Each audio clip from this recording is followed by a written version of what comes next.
My name is Jackson Cody. I'm the president of the International Law Students Association here at Suffolk Law. We're incredibly excited to be co-sponsoring this event titled The Attack on Democracy and How We Fight Back. We are co-sponsoring this event with the American Constitution Society, also at Suffolk Law. And we're also incredibly excited to be joined by our presenter, David Pepper, who is a lawyer, writer. He's the author of multiple political thrillers. He's an activist, former elected official, and professor, and he's also a very active democracy activist and expert. If you don't follow him on Twitter, I'd highly recommend it, or X, as I should say. We're here today joined by David to talk about the ongoing efforts to undermine democracy, what people are doing to fight back, and kind of what the path forward is, if there is a path forward.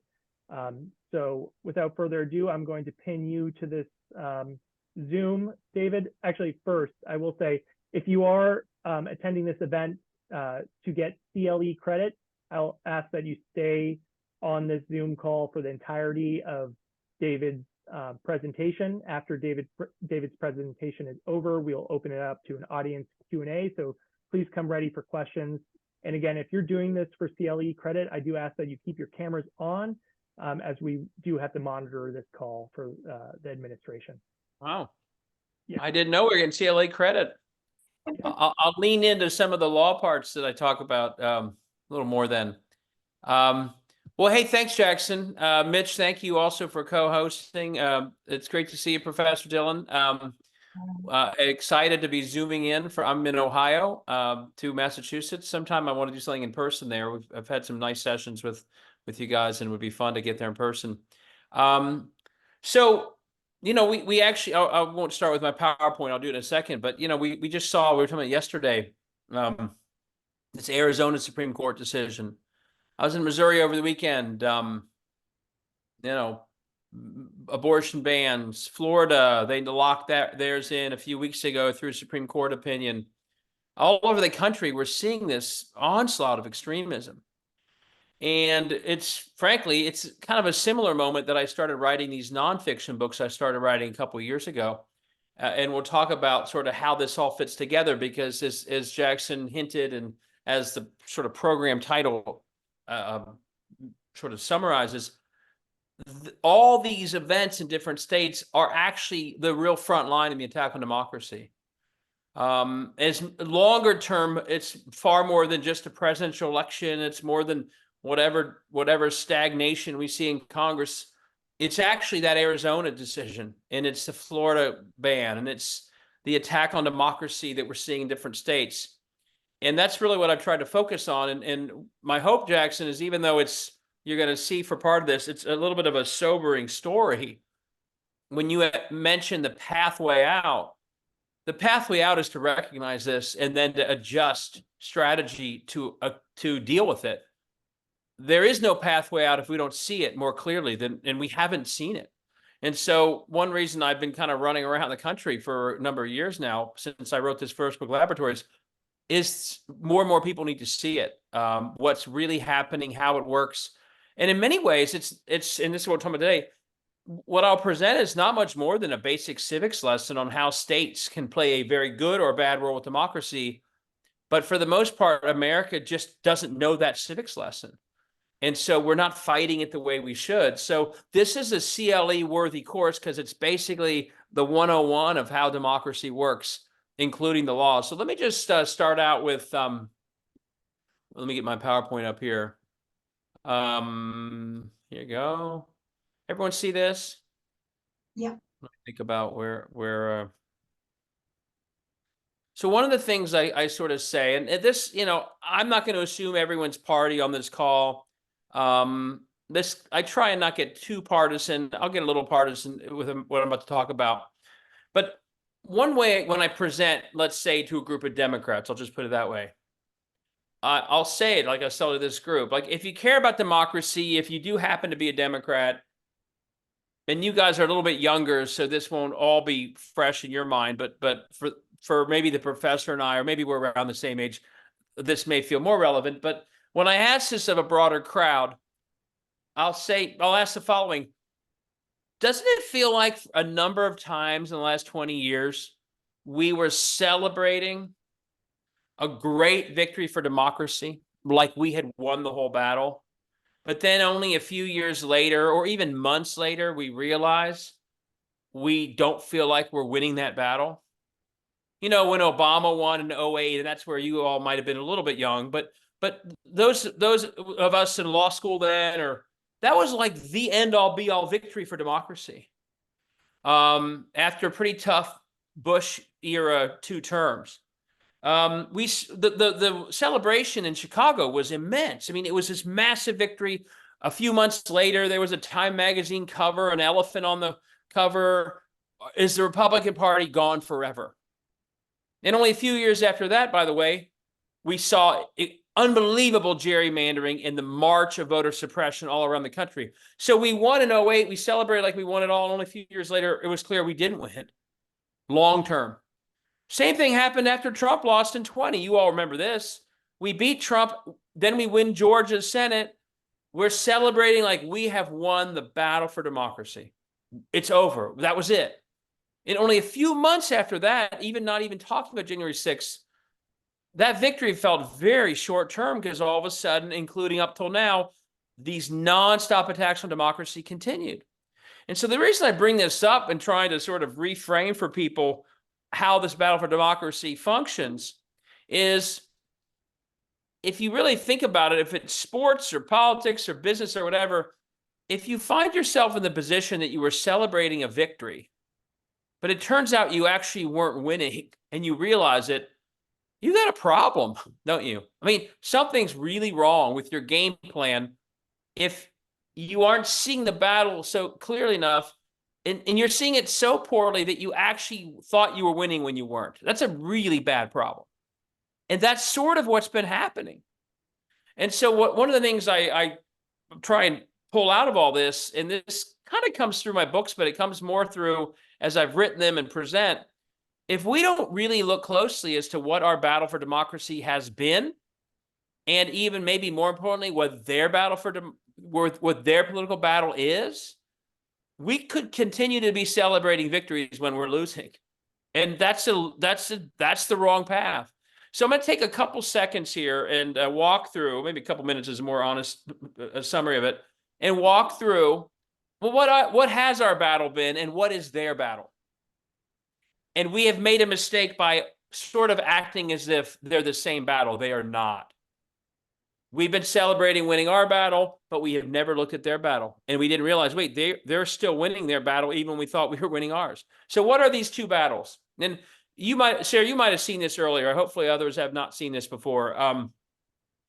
Our battle, and this is Democrats. I'd say it's independents. I'd say it's how the national media covers this. The side on the left of this slide's battle has generally been based on two assumptions. The first assumption this side has brought to its battle is an assumption that democracy is intact and safe and there no matter what.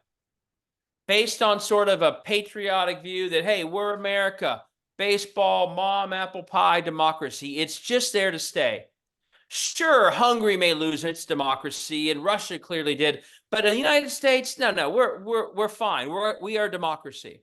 So the first assumption, and I think it's pretty clear this assumption's been flawed, but the first assumption we brought to our battle is democracy's intact and safe, and pretty much always will be. That has shaped the battle, I think, from the left, from the Democrats.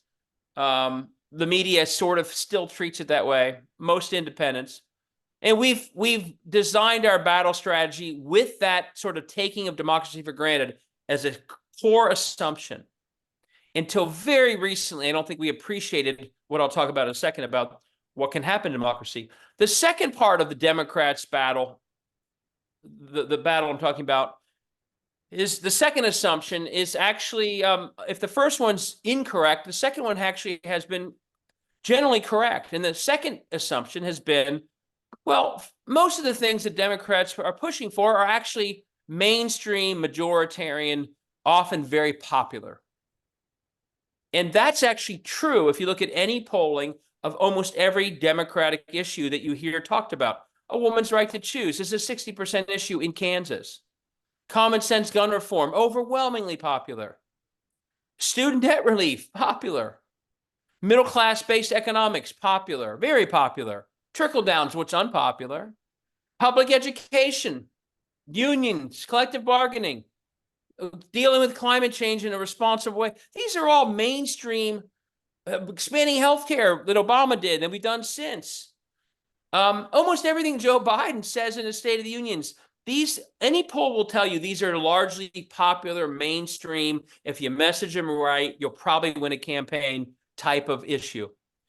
And so that's the other big assumption. So Democrats, to go back to the left side of this slide here, have generally approached their political battle as pretty simply, hey, let's go win elections telling people what we're for. That's what we do. We got to be smart messaging. But if we go out and say, yeah, we're for expanding healthcare, we support unions, we support collective bargaining and public schools, we're going to win. And we make it clear that we're the ones for reproductive freedom. That's the battle plan. Go win an election saying what you're for. But partly because we take democracy for granted, but partly because we also know the biggest achievements in our country's history have come through federal legislation, our let's go win election strategy has quickly become a let's go win federal election strategy. That's where most of our excitement, again, this is the media as well. You watch the TV every day. Almost all of our excitement, almost all of our energy is how do we win federal majorities, presidential, electoral college majority, Senate, House.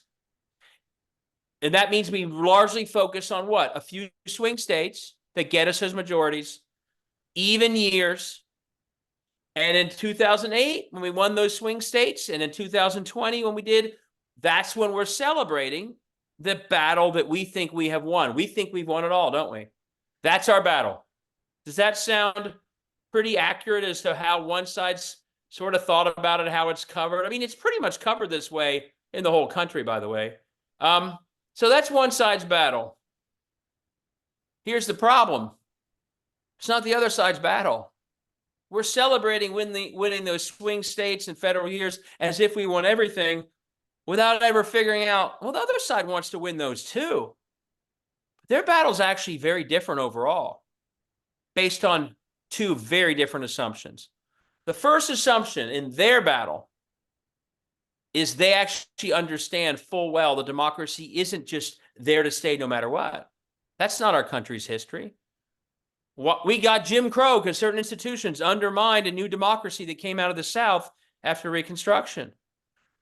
Viktor Orban has undermined democracy through certain institutions. It's done all the time in our history, in our globe's history. They know that. We've been naive to it. They don't only know it, they invite Viktor Orban to America and celebrate him all the time. They study it. They say it. You know, the Koch brothers know this. The guy who gave J.D. Vance, who we're stuck with in Ohio as their senator, millions of dollars, his name is Peter Thiel. He literally wrote the words that he thinks democracy is inconsistent with freedom. They talk about it. So they know, unlike us, until recently, that democracy isn't magically intact, that it can be undermined. And frankly, if you want to undermine it, there are ways to do it. They understand that. Number two, equally important, opposite assumption is the side on the left. They know that their views are deeply unpopular. Deeply unpopular. Abortion bans, no exceptions, like what happened to the woman in Texas, what happened to the 10-year-old rape victim in Ohio, a law in Arizona going back to 1864. Even Donald Trump is running away from that. When Lindsey Graham said, let's bring an abortion ban to the Senate after Dobbs, Mitch McConnell said, no, we don't want to lose. You go through the list of the things they're pushing for, almost all of them are really unpopular. They know this, which means they also know that if they do what the side on the left is doing and simply have elections in a fair playing field based on their issues, they know they will lose. They know their result will be what happened in that Kansas referendum on choice that they lost 60-40, or the one in Ohio 57-43, or ones in Missouri on Medicaid expansion where the voters wanted Medicaid expansion. They know all this.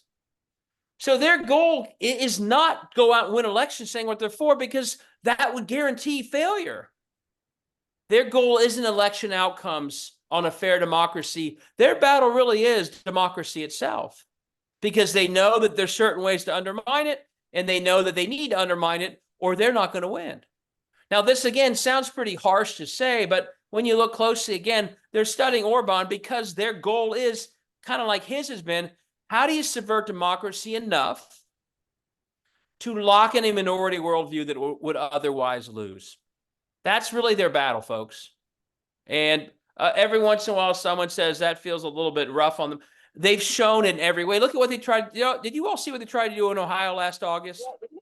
Change the threshold to amend our Constitution to 60%. That was literally a device to lock in a pro-life view that they knew could not get to 50% in a fair election. So they tried to make it so they wanted 40%. They're not hiding that this is what they do. That's what gerrymandering is and certain court rulings. So that's their battle. Subvert democracy enough to lock in a minority worldview that over time would otherwise lose. Once that's their battle plan versus ours, where we go after federal swing states, and the circle at the bottom of this slide sort of gives us away, what is their strategy to accomplish that? Is it about winning the U.S. Senate? They want to win the U.S. Senate, of course. They want to win the U.S. House. But look at them right now. They win the U.S. House. They still don't do anything. That clearly isn't the heart of their strategy. Where did they go to do this? And this is a civics lesson. This is what I wrote this first book about. The single greatest institution in America to accomplish what they need to do are the state houses of America. That's where you can do exactly what I've described. And I won't go through this for too much, but why are state houses the perfect place to lock in a minority worldview over time, even if it's unpopular? One, state houses control every single issue they care about that we care about. Look at these buckets. In every one of these buckets are the biggest issues in politics, not just healthcare or economy or taxation or education or energy broadly, but climate change, what's taught in schools, do you privatize them, a woman's right to choose, gun laws, you name it. It all runs through state houses. The Congress may do nothing on these things. Look, again, they don't do anything. States are doing this stuff every single day at rapid fire, and no one even sees it. So state houses, if your goal is to lock in a bunch of unpopular things, the reason Mitch McConnell can say no to Lindsey Graham is he knows they can do it at state houses and no one will even know. Or if they do, for reasons we'll talk about, they can't stop them anyway. So state houses turn out to be these intense places that can get so much of their unpopular agenda done far easier than Congress. Number two, one reason far easier is that state houses don't only control every issue we care about and every issue, a hot button issue in politics, they control democracy itself. And you all know this from your opening common law classes. This is to get some of your CLE points in there. The states are where democracy laws are written. Almost entirely, the first draft of those laws are usually the final draft. Every once in a while, there's a Voting Rights Act. Right now, we don't even have a Voting Rights Act for in many ways. That rarely happens, but states every single year, sometimes for good, but often in red states for bad, are writing rules that suppress democracy, that make voting harder. Again, in the right hands, you can do wonderful things. Same-day registration, broader early vote, drop boxes. But in the wrong hands, especially if your goal in life is to subvert a majority you worry is against you on most of your issues, that thing on the left of this slide, election rules, it's a really powerful tool to undermine the majority you're afraid of. So that's one issue about state houses. You can actually use the power of state houses to undermine democracy and specifically the majority electorate you're afraid of. Number two, of course, in most states, these state houses draw the district lines. They do the districting. In the right hands, that can lead to fair districts and accountability of many of the office holders, a sense that the legislature of that state represents the people of that state. That's in the right hands. In the wrong hands, they can rig the whole damn thing. Rig it so that the state house or the congressional delegation does not reflect the voting of that state overall. This is This is 2008, 2012. What happened in between? A gerrymander of 2011. In each of these 4 states in the year 8 and 12, Obama won each state. These were blue states. But the gerrymander of 11 was so bad, they were able to convert what had been majority Democratic legislatures and congressional delegations in 2008 into their majority control of those same delegations and legislatures, even though Obama won those states. So gerrymandering gives you this awesome power to basically misrepresent the state at both the state and federal level. It's so bad. Look at this one. This is in 2018. Not only can that gerrymandering linger, but on the right, you'll see, you can see this. I'm sorry. Wisconsin voters, maybe Wisconsin's probably the worst gerrymandering in the last 10 years or more. By 9 points, Wisconsin voted for a Democrat for the state house across the state. By 9. By 2 to 1, the Republicans had a supermajority in that same state house based upon a 9-point loss. Literally, Viktor Orban and Vladimir Putin would be impressed by that. Like, wow, that's impressive, guys. How'd you pull that off? You absolutely got clobbered, but you're still in the supermajority. That's what gerrymandering does. But gerrymandering does one other thing that I didn't really think about until I especially wrote my second book. It doesn't only lead to majorities they haven't earned or supermajorities they haven't earned, warping representation. What gerrymandering has done is actually created an entire sort of universe of politics in these states that are largely not a single member of these majorities are ever held accountable, because almost none of them are ever in a real election their entire lives. And that is where we go from being, okay, they're overrepresenting their party to the wheels are coming off politics. And why is that? Well, this is a slide I put together over 10 years of Ohio elections. And you'll see they generally gave themselves 62 state house seats. But 50 to 62 average at least a 10% margin of victory or more for the entire decade. 50 out of the 99. Sorry, 50 averaged a 20% or more margin of victory. That's incredible when you think about it.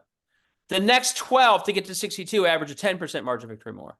So we're talking about them putting themselves in power where they never worry about a general election. Everything's sort of rigged for victory from the start in a way that lasts the entire decade.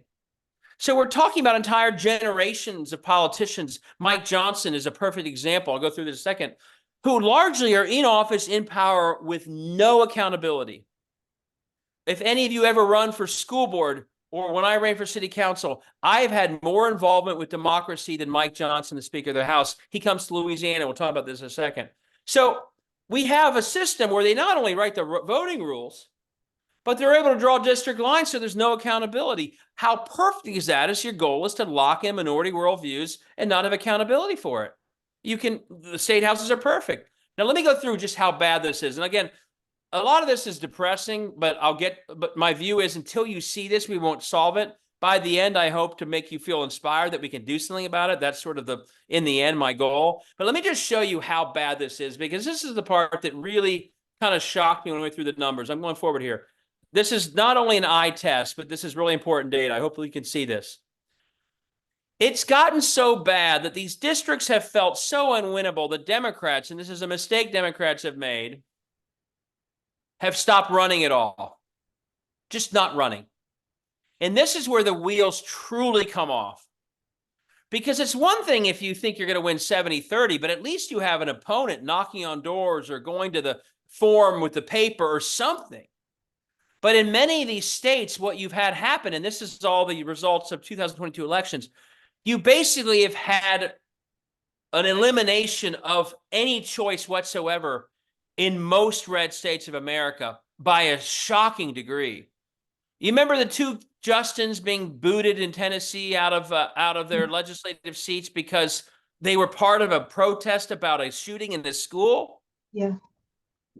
Well, and it's ridiculous that they got kicked out of the legislature. Well, go look at this chart here. I'm pointing at it. Look at Tennessee, go across to the 49%. 49% of the people who kicked them out hadn't had an election in the prior year. They're literally getting reappointed to office. How about Florida acting all crazy? 40% uncontested. of the GOP incumbents. How about, I bet it's not on here. Oklahoma was like 70%. Louisiana, 81% uncontested. Now this gets back to Mike Johnson. When I saw the news that some guy I'd never heard of named Mike Johnson was going to be Speaker of the House, knowing he was from Louisiana and knowing this number, I went back and thought, well, let me check this guy out. I bet he's one of these people who's never had a real election. Here is Mike Johnson's career path. First election for the state house, uncontested in his primary, uncontested in his general. That is bizarre. He's in office the first time, no election. If any of you are hoping to be in office, trust me, that's not going to happen to you. You got to earn it at some. He didn't even have to win his first election. Re-election for the state house, uncontested. Now he's in office for years. Not once did he face the voters. Then he runs for Congress, a gerrymandered district, 3 different terms in a row. Each one was like a 35 to 40% blowout. Next one after that, uncontested race for Congress. Next after that, he's Speaker of the House of the United States. The man has never been in a real election his entire life. That's what these state houses are doing. The authors of the abortion bans in Ohio and Texas and the one in Mississippi that got us Dobbs did not have an election competition, a contested race the year following them passing those laws. And we wonder why they keep acting like this. So we have these zones of non-democracy all over the country in these state houses. Now, one thing I want to add, since we have a little more time today and sometimes, what happens in these places when you have no elections, which they don't have? By the way, this is very similar to what Jim Crow was like in the 20s and 30s. You had one party, no ability whatsoever for another party to get involved. Well, all the incentives that we all think lead to good public service, to the democratic process we think leads to good public service, they all get turned upside down in this world of no accountability, don't they? When I was an office holder in a 50-50 county, which I was, my incentive was actually, I better deliver good public outcomes. Otherwise, I won't get reelected. I better improve the roads or the economy or healthcare or something. Well, once you're in a world where you're basically cruising to reelection without even an opponent, by the way, in Texas, they don't even have the election. They call it canceled. You just walk back in. Well, public outcomes no longer matter. You are literally back in office even if you have the worst results. What does matter, the number 2 here, and I didn't go through all the details, but while most people have no idea who these state house people are, and that's a problem, the power players know exactly who they are. The one with the big money, utilities, for-profit, schools, you name it. They know how helpful these state houses can be, even if the average person back home has no idea. Well, that means you have an incentive, number 2, keep those private interests happy. Often, what do those private interests want? They want a piece of the public pie. The for-profit schools want public school money. The utilities want higher rates, go on and on. Brett Favre wants a volleyball court in Mississippi. That money comes out of the taxpayers. It comes out of the public assets. So often when I have this listed here, powerful incentive to serve private interests, those private interests are usually seeking public assets for them, which means that public outcomes are going to get worse. So we literally have all across this country state houses and members whose incentive is to deliver public goods to private interests. The public outcomes go down, but the public outcomes don't matter because there's not an election in November to hold them accountable. No wonder we have a downward spiral of outcomes all over the country. Ohio, for example, was ranked 5th in the country 12 years ago, public education. We're now in the mid-20s. We have the highest student debt, 1, 2, or 3 every year in Ohio. They're defunding our universities. Infant mortality, population leaving. All the public outcomes are failing, but they keep doing the same thing because they don't actually have any incentive to provide good public outcomes. They have an incentive to help the private interests, which often undermines the public outcomes. They also have an incentive to be an extremist, don't they? If you don't have a general election, there isn't an incentive to move back to the middle, but there's an intense incentive to avoid the next primary. The way you avoid the next primary, you never get outflanked to the middle. You don't want to be called a rhino. So they have this incentive to be an extremist. Yeah, most people may not want an abortion ban, no exceptions. That's very unpopular. But if all you worry about is a primary, an Ohio right to life endorsing your opponent, you still vote for that very unpopular thing, and it's probably what keeps you in office. If you had voted to keep the two Justins, for example, even let's say you liked them, you respected them, voting for them meant you voted with Democrats to keep them, and that probably means you'll lose your next primary. So you have this terrible incentive to be an extremist, not to be mainstream. And then, of course, the last thing you have is you have an incentive to keep it all going. Because my guess is hopefully some of you someday will want to run for office. But Jackson, let's say you were a candidate somewhere. If you were running against somebody whose only record was terrible public outcomes, giving public dollars to private scams like for-profit schools, and you were running against someone who voted for an abortion ban, no exceptions, or a law that makes women live within the world they lived in 1864, Jackson, in a fair district, you would crush that person. It would be the easiest campaign of all time.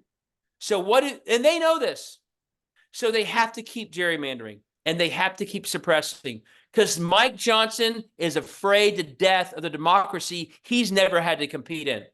And so that's why they have this continuing incentive to keep attacking democracy because their records are losers in a world of real democracy.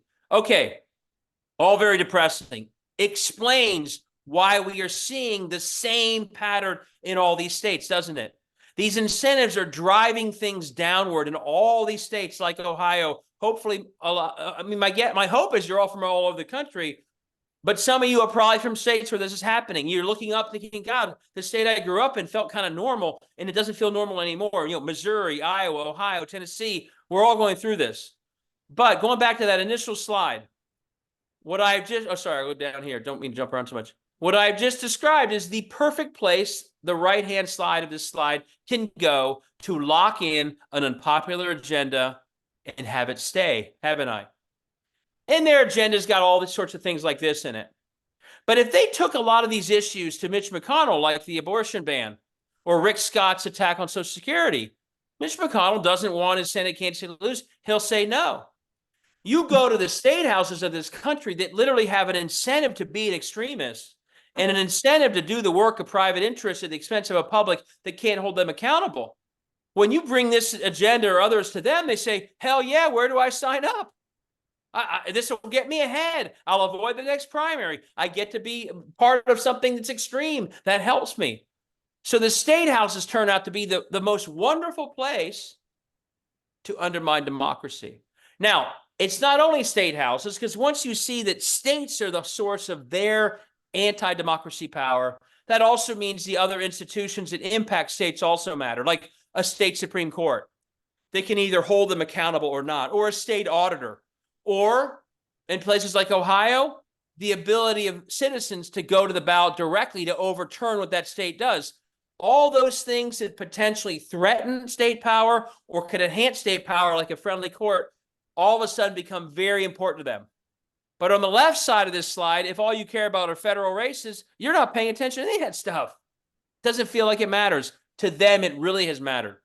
And so what have they done over the years? They've gone for broken states. They've gone to town in states. That's their front line, not the federal swing states.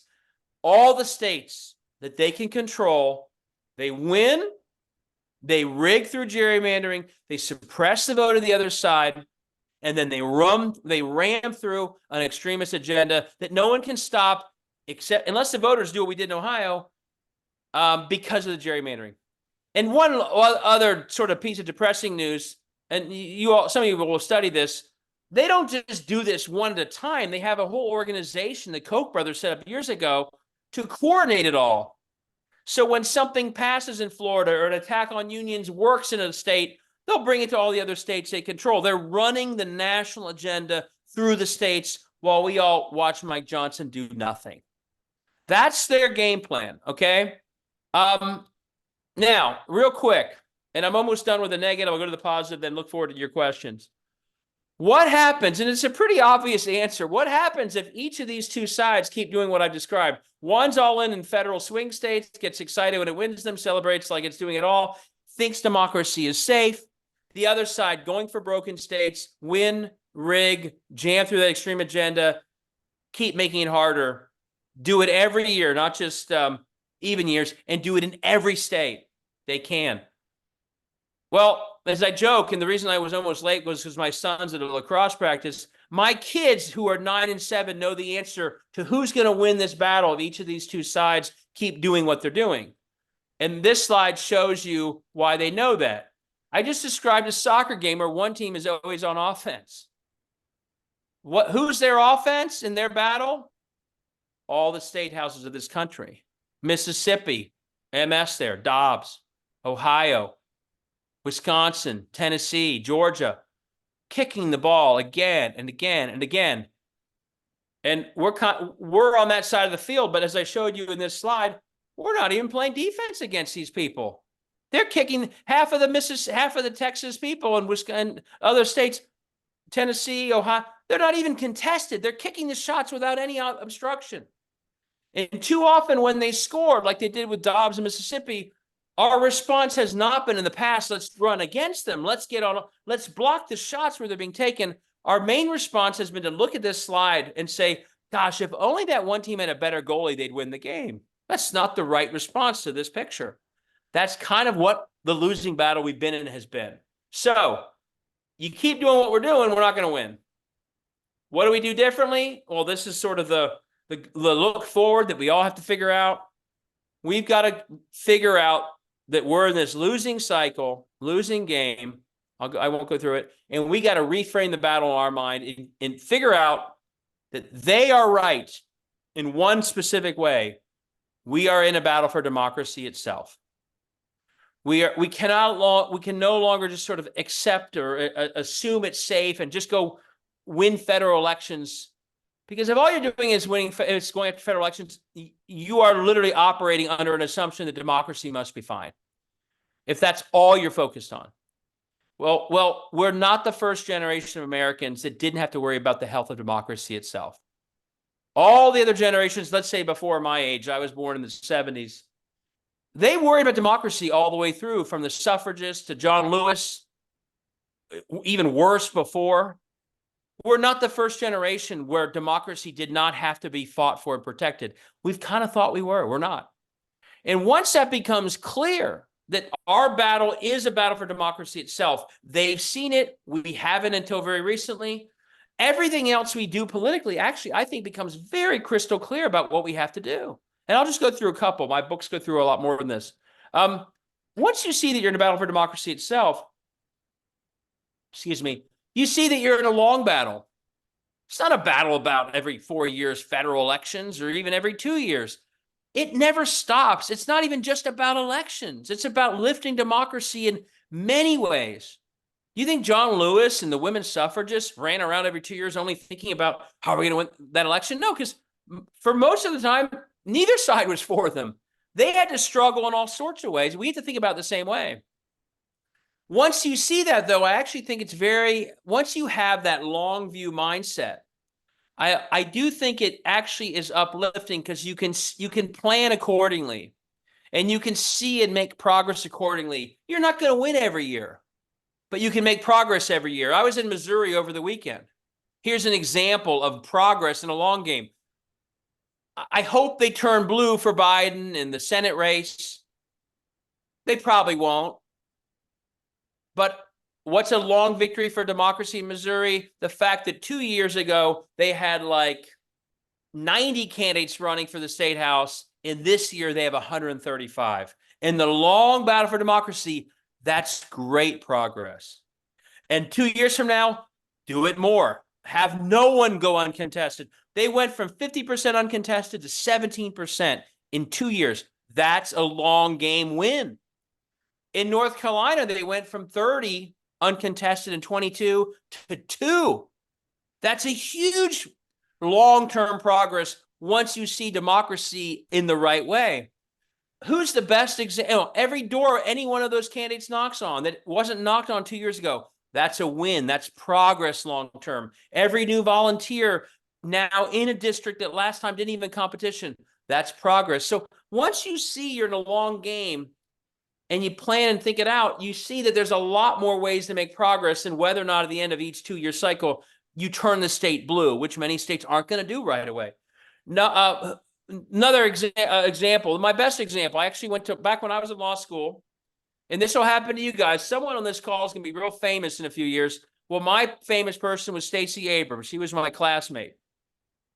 Stacey, and so I know her well, but I also have watched her since we graduated in 1999.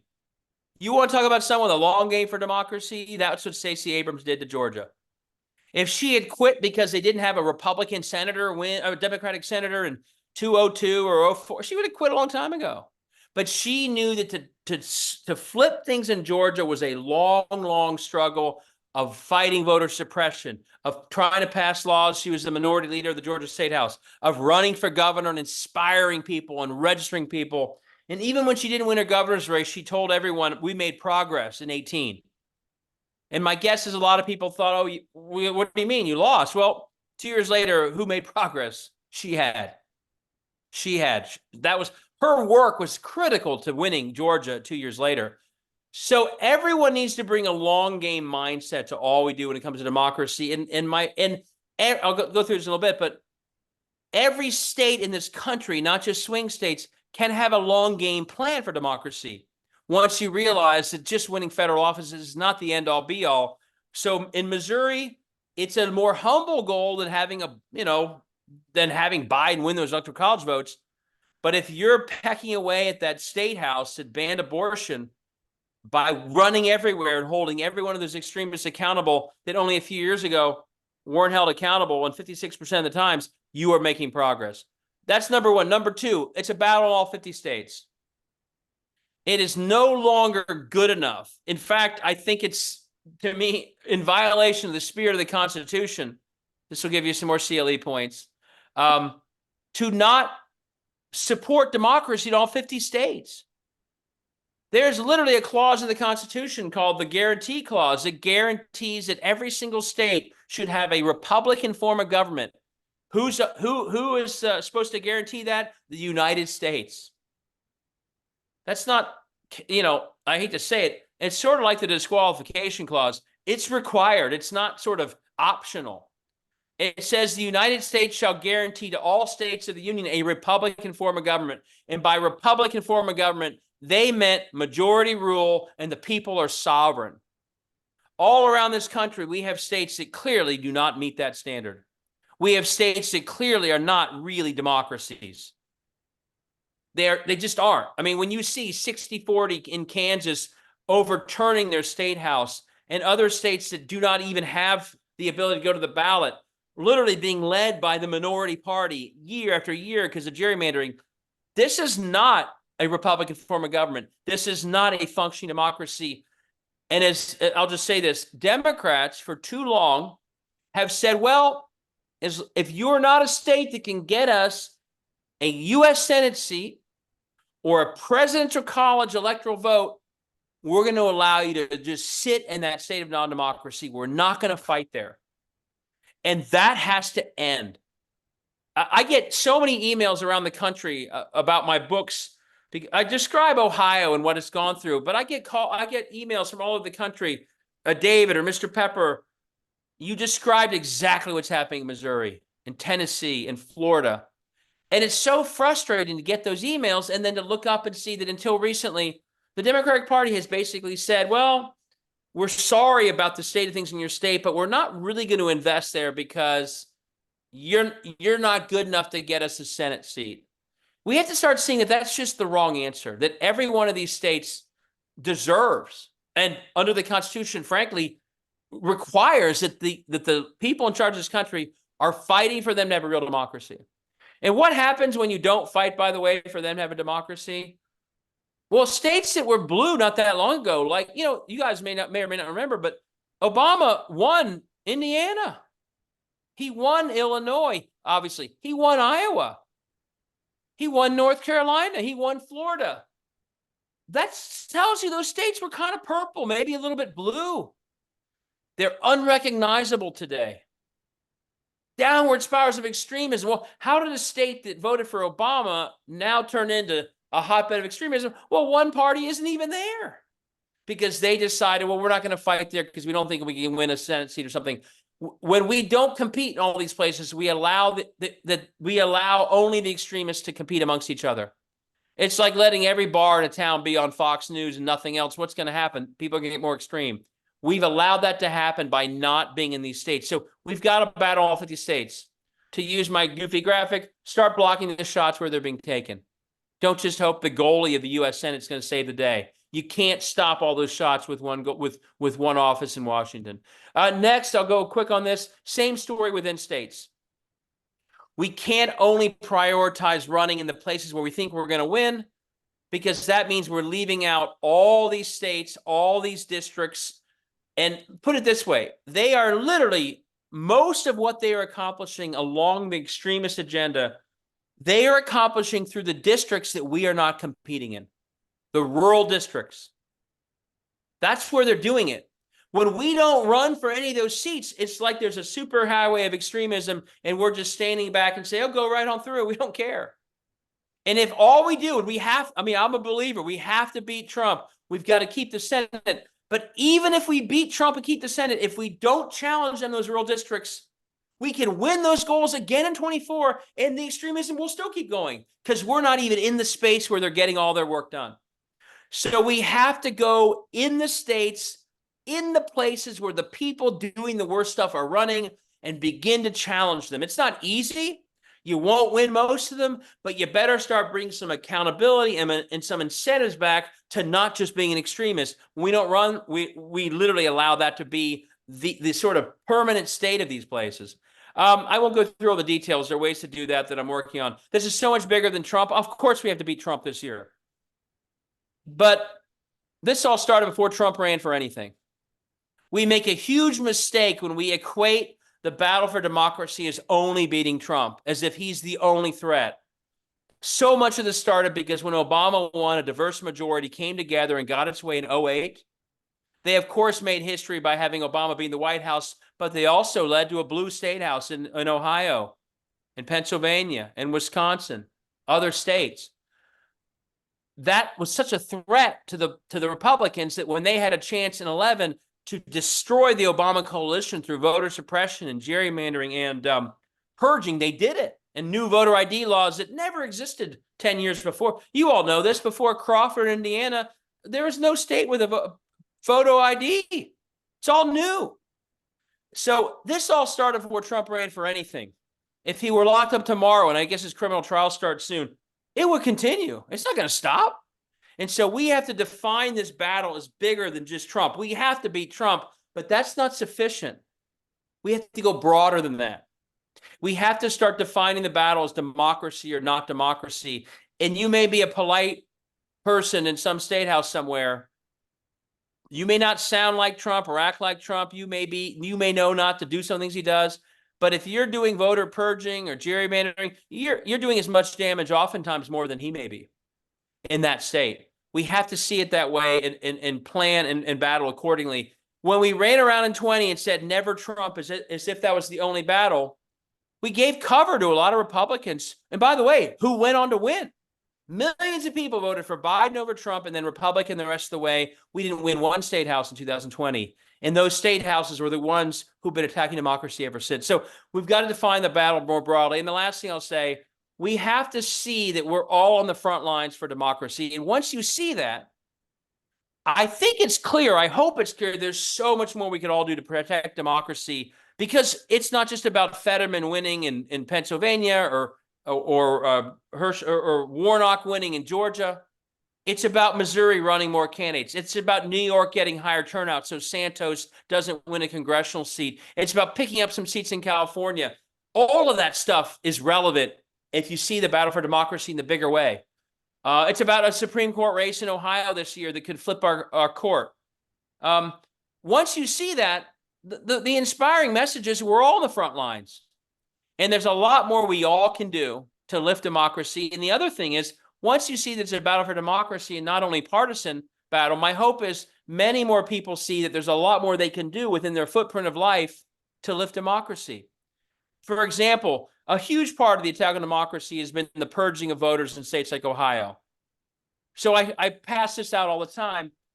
If you're on the board of a homeless shelter, get to work. That homeless shelter could be registering every purge voter that walks through the door. Too often that doesn't happen. Or food banks or health clinics.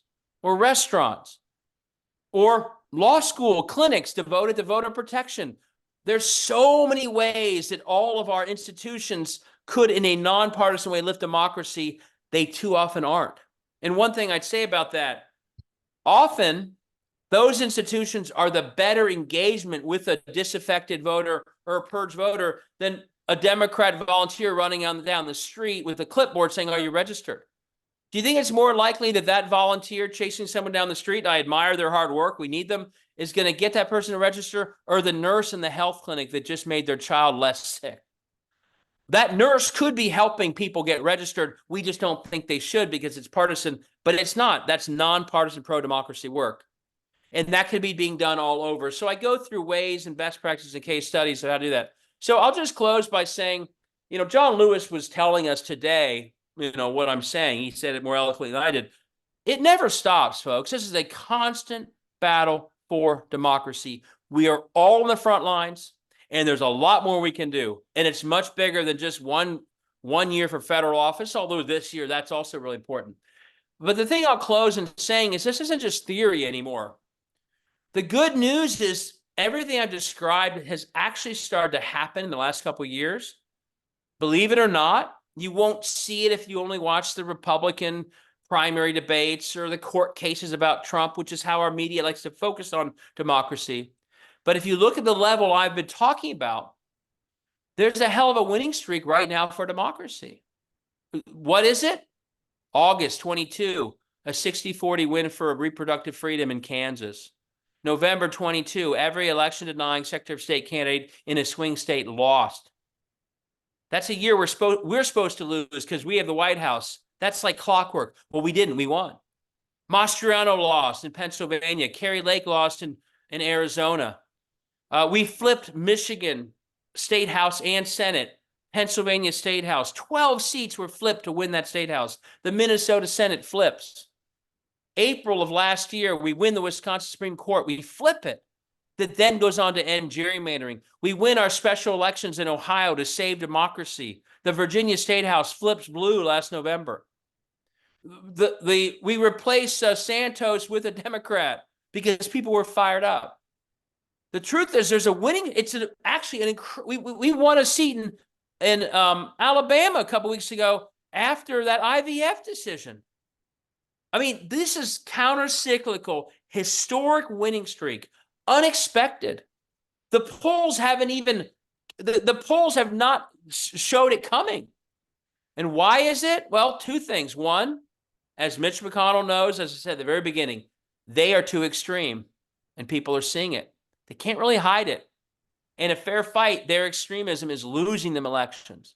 Number two, we have an army of democracy that's doing this.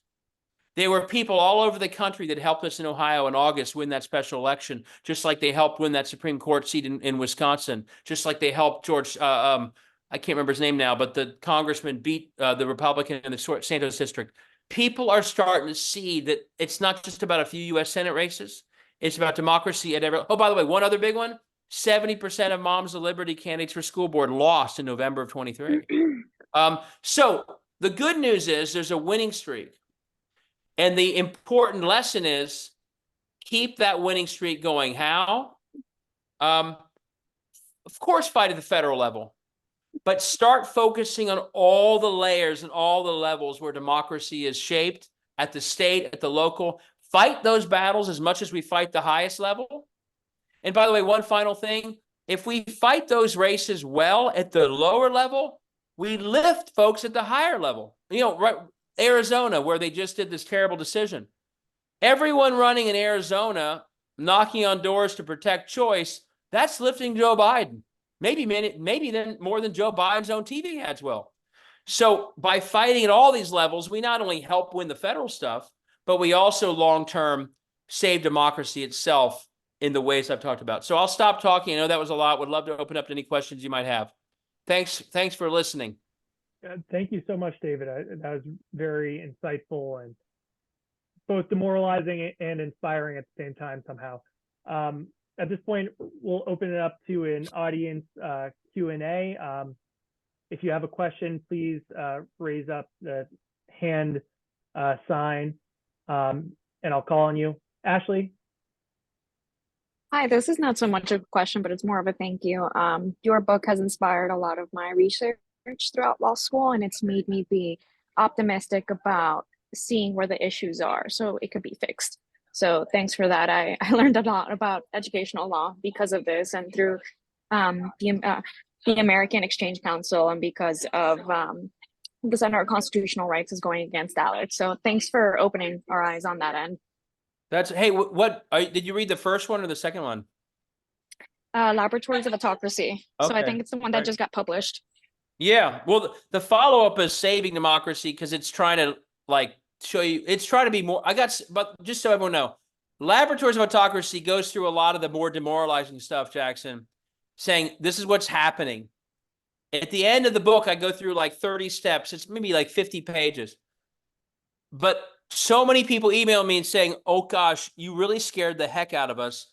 We want to know more of what we need to do than even the end. So I wrote the second book, Saving Democracy, as sort of a follow-up, very specifically the other things that we could do. But thank you for saying that, Ashley. Did you say education law? Yes, I was very troubled at the idea that book bans are going on in Florida because of Governor DeSantis. And Mhm. I researched, and you were indeed correct. They're trying to privatize education, and then education is not a constitutional right. So unless you either redo how the Supreme Court is looking at 14th Amendment equal protection claims, you really have to fight at the local level. And Yeah. they are also, I looked at the history of Alex and who started Alex, and I realized that there's also 50 bill mills and who's behind it all. And it just made everything click. So it's nice Good. to have it in a way that's I think what was so important about the book is like I could give this book to my mom and she would understand what's going on. You don't need to be a person in higher academia to understand what's going on. So thanks for that. Well, hey, thank you for saying that. So one thing everyone should know, I'm going to put up, if you're interested in some of this stuff, I also do a Substack every day on a lot of these issues. And right now, to your point, one of the most, as much as I said we have a winning streak, which we do, the assault on public education is absolutely relentless. And they are making an end run right now on our public education through universal vouchers that are largely going to families that were already in private schools, who already could afford private schools. So I write about all these things a lot. I'm going to share this so people, if you're interested, you can sign up. I almost never have paid stuff. It's all sort of for everyone to read because I want people to read about it. But you David, I mentioned can education law. It really is right now just appalling what they are doing through one of the key goals. And by the way, this goes back to the point I made. Public education is actually still very popular. The gerrymandering is what allows them to get away with doing things that would otherwise be a very brutal assault on the local public school. But right now they are going for broke because people like Betsy DeVos and Alec and others are pushing them to. I'm gonna put up another link to another one I did on this, but the education stuff right now is just really disturbing, and we have a big fight in front of us. Again, the democracy battle isn't just about campaigns. We have a huge fight to expose how these universal vouchers are just gutting public schools right now, and mainly helping people who are already wealthy enough to go to private schools. Other and questions? David, I'll make sure to share your Substack with our members after the Okay, fact. great. At this point, I'm going to stop recording, but we're going to continue with the Q&A.